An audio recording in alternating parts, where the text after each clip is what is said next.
Well, today I have to say I have a featured expert who I don't even know where to start with an introduction. This woman has done it all, and she keeps doing it all. Nicolette Richer, has been on TED, as she's done a TEDx. She has been named by Tony Robbins as, now, what is that, Nicolette? What did Tony Robbins, The Force for Good by Tony Robbins. You are out to eradicate 22 million cases of chronic disease by 2030. You're a regenerative medicine health educator, and it just goes on and on. So with no further ado, I just want to say welcome, welcome, welcome.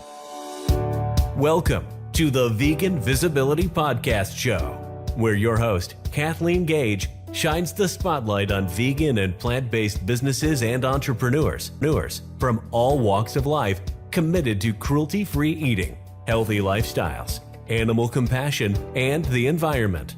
Enjoy the show.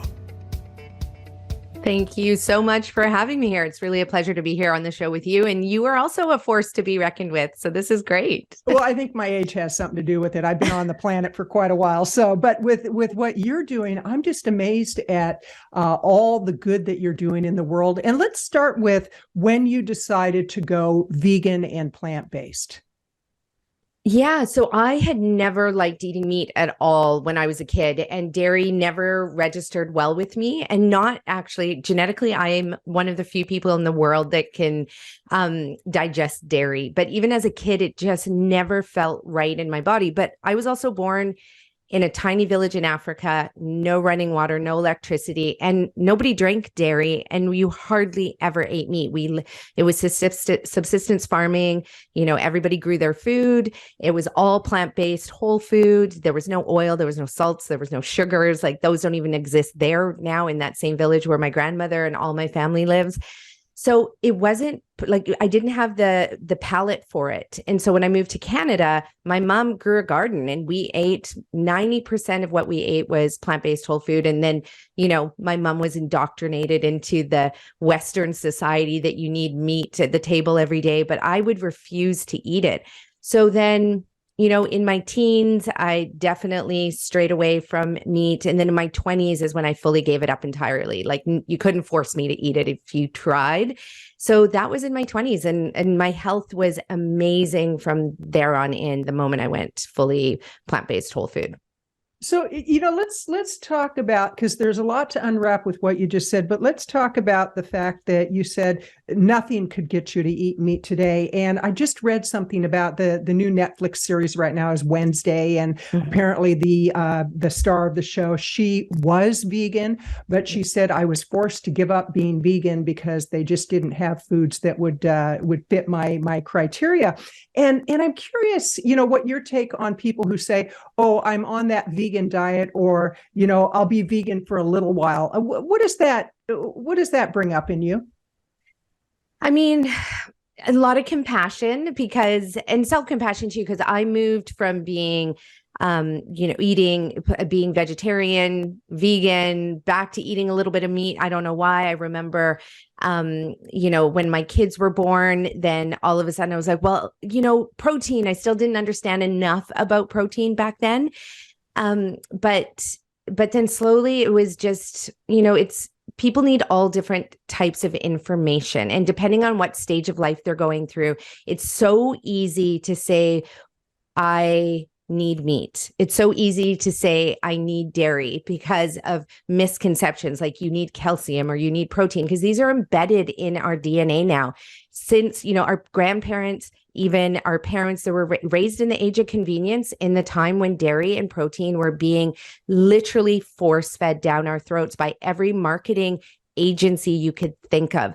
And so we have to unravel all of that. And it's really hard for a lot of people if they don't have a science background.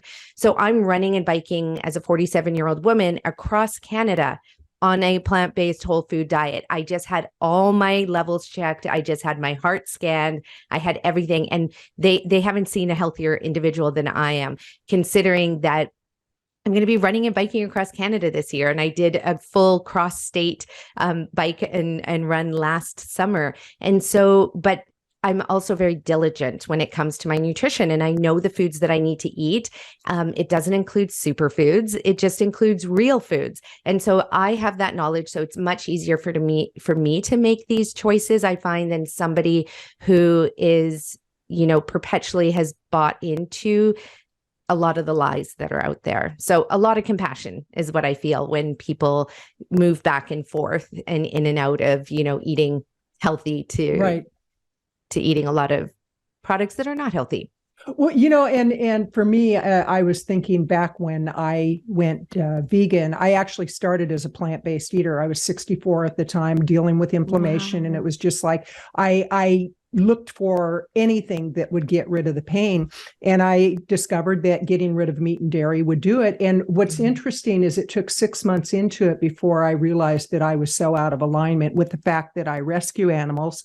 On the one hand, I was working in the pet industry and doing a lot of conferences and raising awareness around animal compassion. And then I was eating animal. And I was at the grocery store, and one day it just hit me. It's like, oh my gosh, you have been so out of alignment. And so the thing for me when I first started is, where will I get my protein? And I know that frustrates a lot of vegans of when people say, where am I going to get my protein? And it's like, we all started at a place where we just didn't know. So I really appreciate that.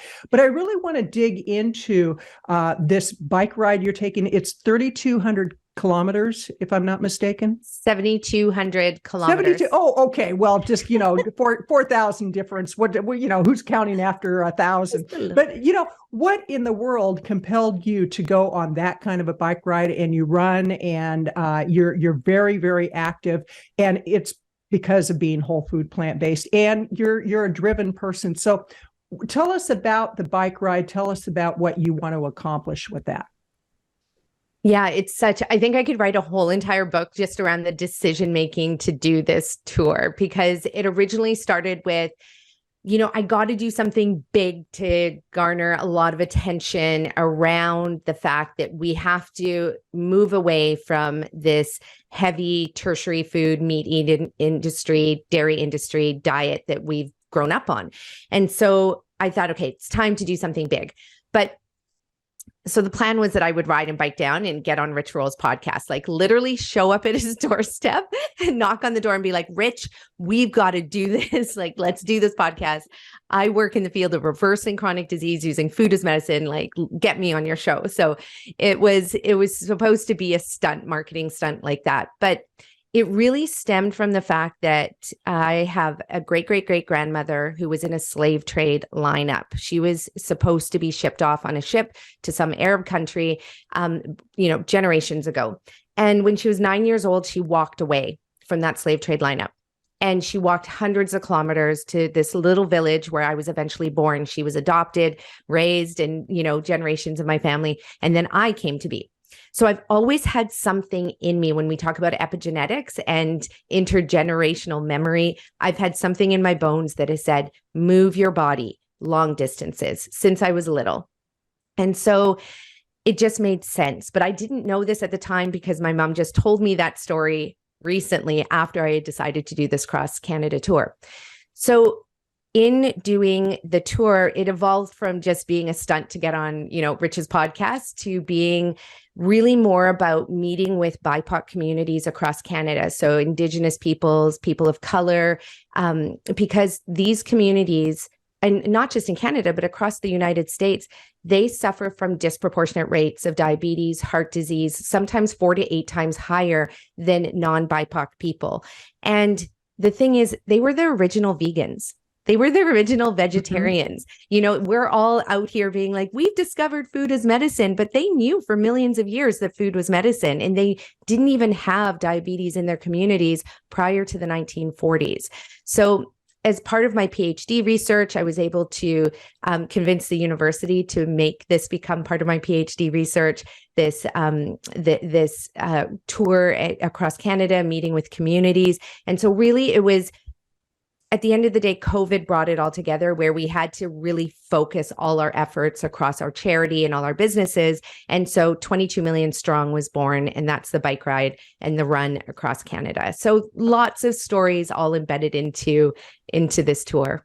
I love it. And you hit on so many different points here. And one is about with the indigenous people that, like in the United States, we were led to believe that it was the white man that created this amazing holiday around Thanksgiving. And then as you reveal what the truth is, it is nothing like what we were taught in school. And that the indigenous people actually brought the vegetables to the dinner. And and then of course there was the massacre. I mean, it's just horrendous, the things that we've been led to believe that just aren't true.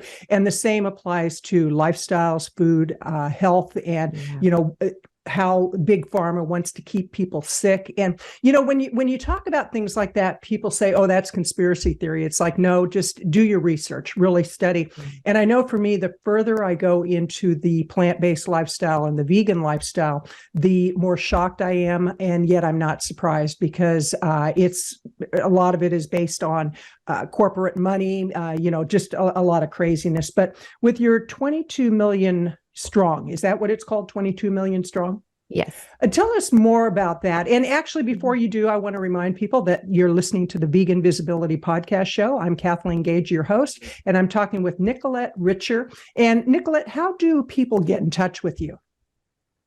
You can find me at my first name, last name.com. So that's NicoletteRicher.com. You can also find us at our plant-based whole food restaurants at thegreenmustache.com, not to be confused with the Green Mustache in the United States, that's spelled the English way. We are spelled the French way. So MOUSTACAT.com. And of course, you can always find us. We have a whole host of online programs. And so if you go to any of those two websites, you'll be able to access all of those programs. And you could spend hours on your website. I was just like going from section to section. It's like, oh my gosh, this woman, she just doesn't stop it. I love it. I love it. So tell us more about the 22 million strong. Yeah, I love that you asked that question, because it brings up a really, really important point. The reason I called it 22 million is because 22 million represents 10% of the North American population that is living with a chronic degenerative disease right now. So right now in North America, 222 million people are living with at least one preventable and fully reversible chronic disease, whether it's heart disease, type 2 diabetes, autoimmune disorders, infertility, mental health conditions like depression, anxiety, panic attacks.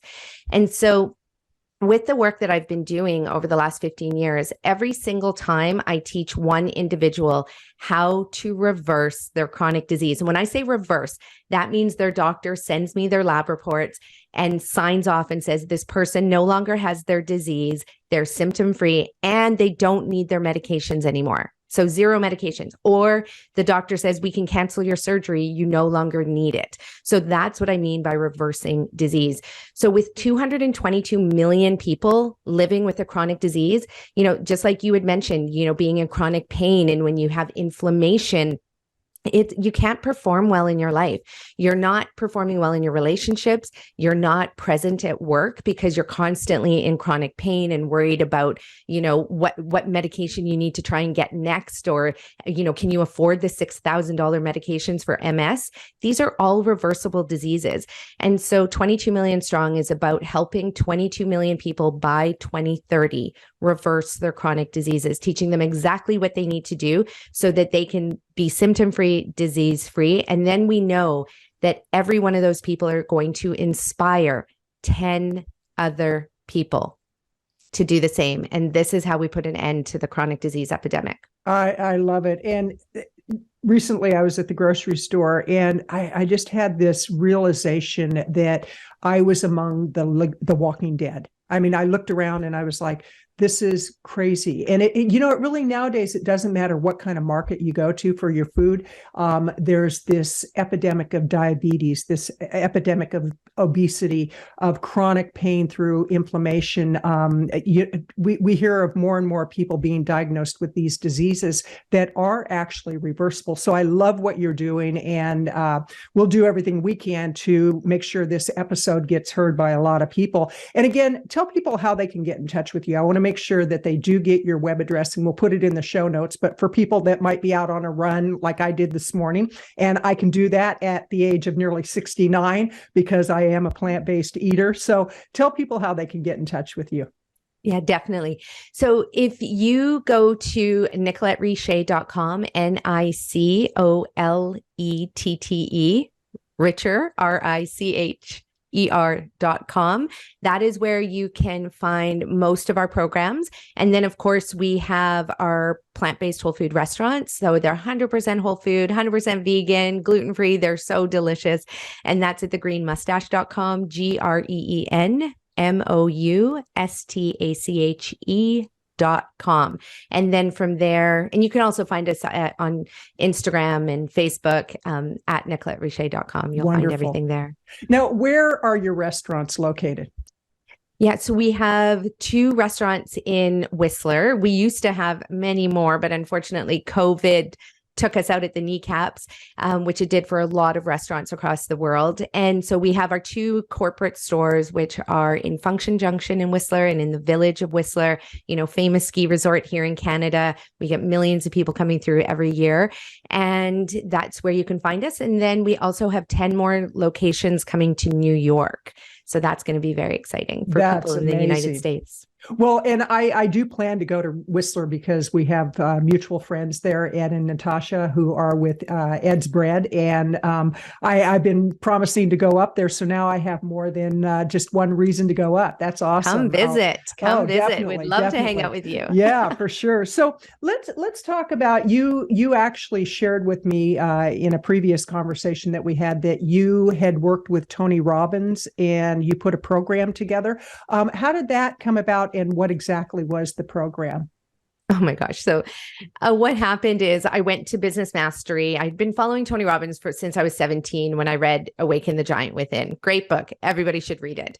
And whether or not you like Tony Robbins or not, but I decided to go to Business Mastery, and it was really hard to be there for 5 days, 13 hours a day.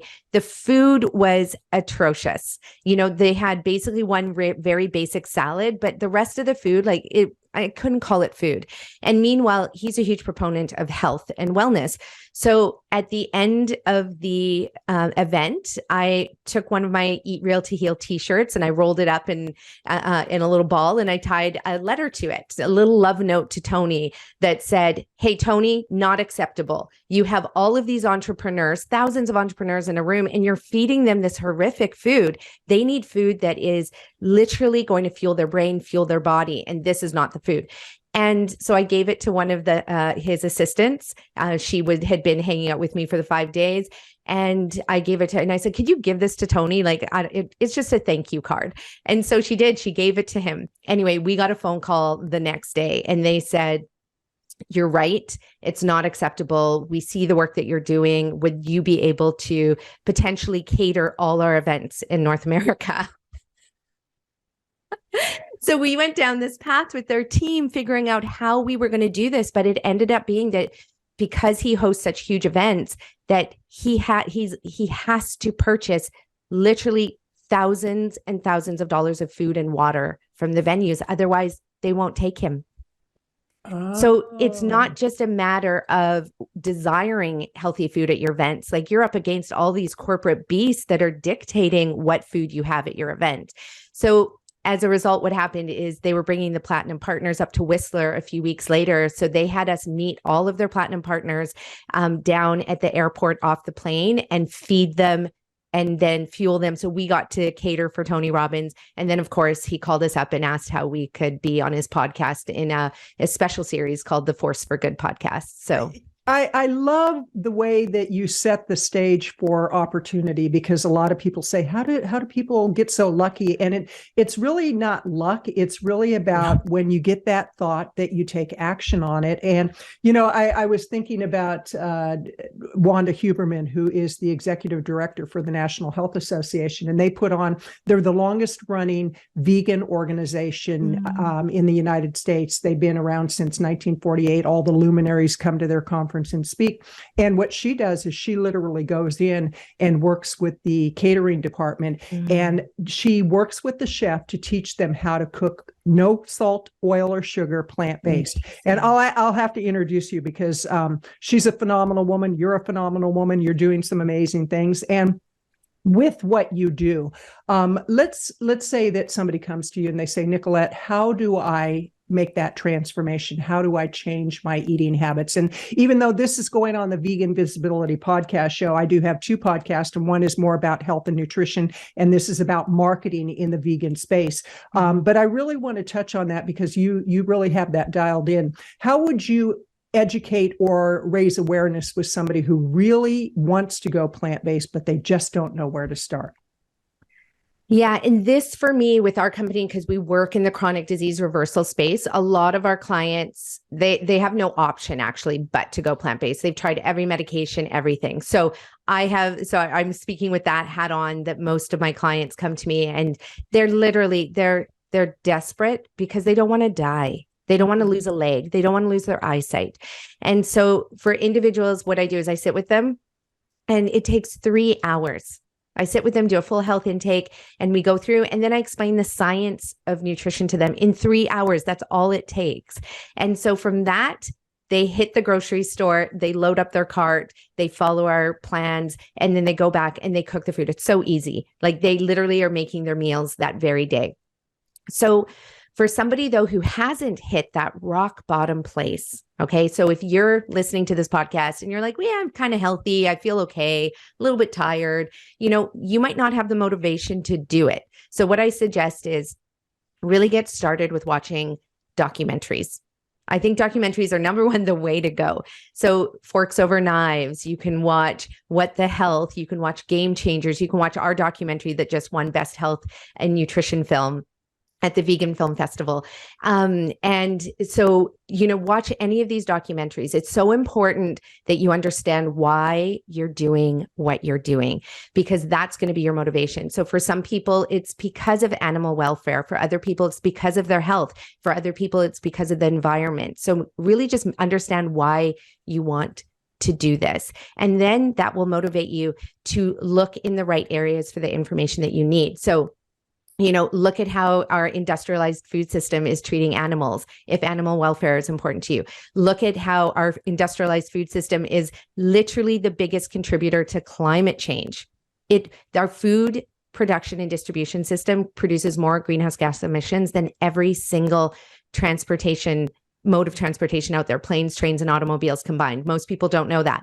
So our food system is causing climate change. It's the reason behind it. And then, of course, if it's health related, ask yourself the question, why do you want to be healthy? Do you want to have more vibrant sex with your partner? Literally, what we do unclogs people's arteries, including the arteries that lead to your genitalia. So, do you want to go back to school? Most people don't have enough energy to get the promotion at work, to get out of a bad relationship. They don't have the energy to play sports that they love, or travel, or even have an idea, or change careers. So understand where you are in your life, and then watch those documentaries, because they contain so much valuable information that you can't deny the research that's out there. And then, of course, the last thing I would suggest is, I know most of the people listening to this probably have at least one chronic disease, according to the statistics. So what you want to do is you want to go to Google, and you don't want to ask the question, how do you treat your diabetes? How do you treat your migraines? How do you treat your infertility? Because that'll just take you down the prescription path. That's, the pharmaceutical industry they dominate all the literature on treatment. You don't want to treat your disease. You want to eradicate it. So you can instead search for, how do I eradicate or reverse diabetes? How do I reverse infertility naturally? How do I reverse migraines 30 days a month? Can you imagine? Some of my clients come to me at 30 days a month, they get a migraine, and they've tried every medication possible. So it's not how do you treat the migraine, how do you reverse the migraine using food as medicine? And when you Google that, this whole world opens up that you didn't even know existed. 68,000 studies since 2018 have been published showing and proving that a plant-based diet is by far the most superior diet for keeping you free of chronic disease and reversing chronic disease. Wow, you have hit on so much. And first of all, what's the name of your documentary? Oh, it's called Grounded in My Roots. So you can go to groundedinmyroots.com and get on the wait list for a screening in your community. And then you can watch the trailer. You can also watch the trailer to our new documentary, feature-length documentary that'll be filmed this year as I go across Canada. And that one's called The Food of Our Ancestors. And again, the trailer for both of those, I'll make sure you get the links for everybody. Wonderful, wonderful. And you really hit on a lot of what ails people, like erectile dysfunction is a big issue with a lot of men. And I had Linda Middlesworth on my show, and she's going to be 79. And she said she can always tell when a man eats cheese. And without knowing anything about him, I said, well, how can you tell? She goes, he has man boobs, and it's like, I mean, she's so just out there, and it's like, oh, that, that makes sense. And so the next time I went to the grocery store, I was going, oh, you eat cheese, you eat cheese, you eat cheese. And the whole thing with infertility, it's just horrendous how much of an epidemic that has become. Yeah. And people do all these fertility treatments, and all they would need to do with many of them is just change the way they're eating. And I have a friend who, when you said when people hit that point where they're ready to make a change, what we have to realize, what I have to realize is that my bottom may be different than somebody else's bottom. And, I've been in recovery for 39 years. So when I finally hit a point where drugs and alcohol were kicking my butt, that was my point, but it may be somebody else's, their top, who knows, but it's the same with food. I have a friend who is in his mid 70s, and he's been on this decline in his health for years. And he was ready to go in for surgery to have his foot amputated. He was diabetic and about 80 to 100 pounds overweight. And I was actually out on a run the day that we were talking, and slowed down to a walk so I could talk with him. And he was going in that day, and they actually canceled his appointment because it was during COVID. And I said, have you had enough? Are you ready to make the change? Mm-hmm. And he goes, well, I really like my Coke and Coca-Cola, and I really like my meat. And I said, okay, so you're willing to give up your foot so you can have these other items. And he was like, well, it's so hard. And it's like, okay, whatever. I said, you know what, you do you. I've given you the information. Yeah. And that's what I think that sometimes we forget, is that what motivates one person may not motivate another, but we can plant the seeds. You mentioned a lot of the documentaries, Dominion's a great one that can open eyes. And yet if people don't want to watch it, there's not a lot you can do. So, I really appreciate how you gave so much wonderful information on how people can actually change their eating. But I want to move into kind of the business side of things, because you are a master marketer. You've done incredibly well in your business. You just have so many things going on with people that are in the vegan space, and they really want to get that visibility for their business. They want to market their business. What are some things that you can share with vegan business owners on what they can do to get a high return on investment for time, money, and energy in marketing their business? Yeah, that's a great question. I think I see vegan marketers everywhere now that, they're, we're a vegan company teaching you how to do digital ads. We're a vegan company teaching you how, which I love, right? Because it's getting that message out there. However, I think it's so important that these business owners share stories. Storytelling is by far the most important thing that they have to do. So when I hear somebody saying, we're a vegan-based business marketing, whatever it is that they're marketing, especially now that there's a lot more service-based businesses, not just products, right? Like it's easy to market vegan soap because anybody who's vegan is going to buy the vegan soap as long as it's good. So for other businesses that are service-based businesses, you have to tell the stories to people, because people need to know why veganism works, why we are doing this. And again, for everybody, it's going to be different. And so don't try and reach everybody. Reach the people who are in your niche. And so many times, everybody who's marketing is like, I'm going to reach everyone. Everyone is my audience. But no, if you are doing it because of animal advocacy, then make sure you are a business that states that. If you are doing it because of health reasons, make sure you state that. If it's for environmental reasons, because we get so many people that market to us every single day, and I cannot weed through. So unless somebody is touching my heart and touching my soul, I'm most likely just going to delete that email. And we get so many of them because everybody wants to market their products in our store. So it's really important to slow down a little bit. And I know any of my friends and my clients who are out there listening to this, they're like, Nikki, you never slow down. But my slow is a lot faster than most other people's just on it. And so if you slow down long enough to connect with the audience that you're going after, they are going to devour you. They're going to love you. They're going to eat you up in whatever it is that you're selling because of the fact that you just connected with them. And this is what we need more, so much more in this world, is connection. People need to have somebody look them in the eyes. They need to also have them ask questions. So when you're marketing, ask questions. Do you know what veganism is? Do you know what it means to be vegan? Because a lot of people don't.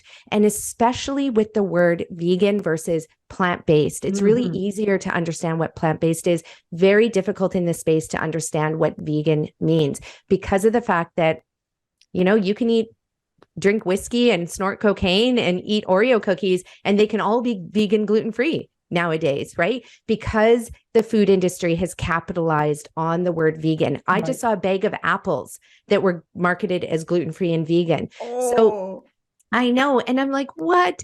So it's so important that it's not enough to just say you're a vegan company and market yourself as a vegan company. You have to say why you are doing it, and then take the time to connect with your audience. And once you do that, people are going to love everything about you. They're going to want to give you money versus the next business that is potentially damaging the environment, harming animals, harming the health of other individuals. So it's a really easy sell, but you have to break down what being vegan means. I love that. I love that. And on the next Vegan Visibility Summit, we're going to have you as one of our featured experts, because that's how I kind of got my name recognized within the industry. Is a year ago, I did the first Vegan Visibility Summit, and it was all about business, how to market a vegan business. And we just had our second one recently. So we'll be having a third one. We definitely want you on there. So gosh, I so love what you're doing. And I love the fact that you said, tell the story, because the story really does connect us. And the whole thing of, look eye to eye with people. And it's interesting because even with our animals, that's how we know that our animals love us. Dogs are very, very keen on communicating through just looking you in the eyes. And if they look you in the eyes, it means they're saying, I love you, unless it's their teeth are showing, but that's a whole different story. But, this has been such a great conversation, and I am so thrilled that I can bring your information to my community. In closing, your final thoughts for people, what can you encourage people to do? What can you give people as your final thoughts? Yeah, this is a really great question that for me has just recently changed, because I am 99.9% completed with my PhD. So it's been 7 years of research that's going to be submitted any day now. And anytime you go through any kind of intense, deep learning like that, whether it's 7 years or 20 minutes, it doesn't matter. It could be a documentary. You shift paradigms. And so I'm right now going through a paradigm shift where we've been so focused on ourselves as individuals, like healing ourselves, helping our families. And we need to start looking now and extending our gaze out towards a wider community, particularly people of color, particularly Indigenous peoples, particularly South Asian folks, because there's so much wisdom and knowledge there that we have trampled on for the last 500 years. But I want to share with everybody that that is where the answer lies to our sustainability. That is where the answer lies to our true healing. We are all out there, we have our podcasts and our businesses, and we're trying to sell and make money so we can live. But we've done it in a way that is not healthy for the planet, healthy for our economy. We have our healthcare system that is crashing. So if anybody out there is listening, to this podcast, to all the people that I know that are, I would say we have to open up our hearts and our minds that there is another way of doing business. There's another way of raising our families. There's another way of being in community. And the people that know how to do that best are the people that have been on this planet truly the longest, and the people that kept our planet healthy, the ones that were in relationship with animals, with nature, with, currency, whatever that money currency exchange was. And there's so much that can be learned from that. And the other piece as well that I think is really killing us is our judgment and our racism. And it's really harming us to the point where we will look to people of color and not even try and understand anything about them and their history and their culture. And so then we cut ourselves off from this wisdom. And it's an incredible wisdom that if we all adopted that wisdom, we would be in a much better place. We would not see these epidemic rates of chronic disease and our animals harmed. And then the third thing around that is once we stop judging, it's amazing. The judgment is hurting us even more so than it's hurting anybody else. And so we have to recognize that every time we judge and we say that person's obese, that person's overweight, that person has a drinking problem, that person is abusive in their family and they're a bad person. This is intergenerational trauma that has been caused by years and years and years of oppression. And then we're not going to get rid of that until we stop judging others. And it's not just people of color. It could be, a Caucasian person who is 100 pounds or 200 or 300 pounds overweight. We have to stop judging others because we are all the product of an oppressive system. And that oppressive system is our capitalist society. It is colonization that not only dismantled, right, the healthy living environment and community of BIPOC people, but has also, and I'm white, I am brown, and I am Black. So I'm South Asian, I am Black, and I'm white. So when I say white people, that includes myself, but we're all a product of that oppression of colonization. And it's really important that people start to understand that, because just like you said at the beginning, we were not taught this stuff in school. We were taught a completely different history that has left all of us in pain, that has left all of us hurting, all of us sick. So, if you would have asked me this question, a year ago, before my research was really concluding, I probably would have said, stop eating meat, right, stop eating dairy. But, this is definitely, I think, the more important conversation that we need to be having. And then once we engage in this way, we're going to see true healing happen for everybody.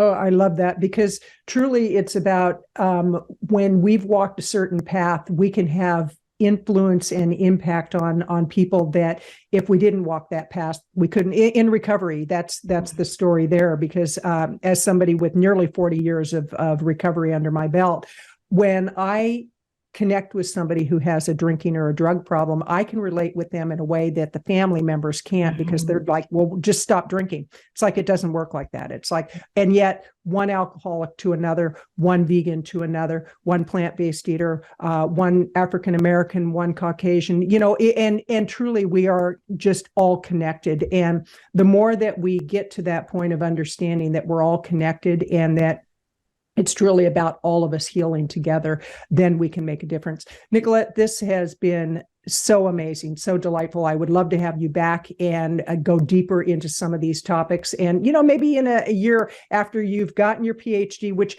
now your thesis, what was the exact topic of your thesis? Yeah, so it's called decolonizing. Well, no, that's one of our courses, decolonizing our plates. But the dissertation topic is understanding the barriers that BIPOC individuals face in accessing the quality of foods that reverse chronic disease. So really, this encompasses looking at food security and food sovereignty across the country. Why can't Indigenous people, Black people, South Asian people access vegetables in their community, and the politics behind that. It's about the trauma that has been passed down through the generations. That's a massive barrier as well to people being able to make healthy food choices. So it encompasses quite a lot of different topics that are brought in. In fact, there was 536 results that came out of my research to show that it's not because people are not exercising. That is not why we have chronic disease. And it's not that it's genetic. That is not the reason why we have these chronic diseases. And it's not because of our age. Just because you get older does not mean you need to have chronic diseases. And that's what our government is perpetuating. So my research shows that it's these 536 other reasons why people have chronic diseases. And I love that. And I would love to have you back to talk about the whole thing around age, because, very quick story. I was at the grocery store recently walking out, and there was a woman who was really struggling. She had been on one of those motorized carts, and she was struggling to get up and get to the door, get to her car. And I said, "Can I help you?" And she said, no, I'm okay. And she said, "When you get older, you'll understand." And I said, "I would venture to say I'm probably older than you." And she said, "How old are you?" And I told her, and she goes, "Oh my gosh, you are."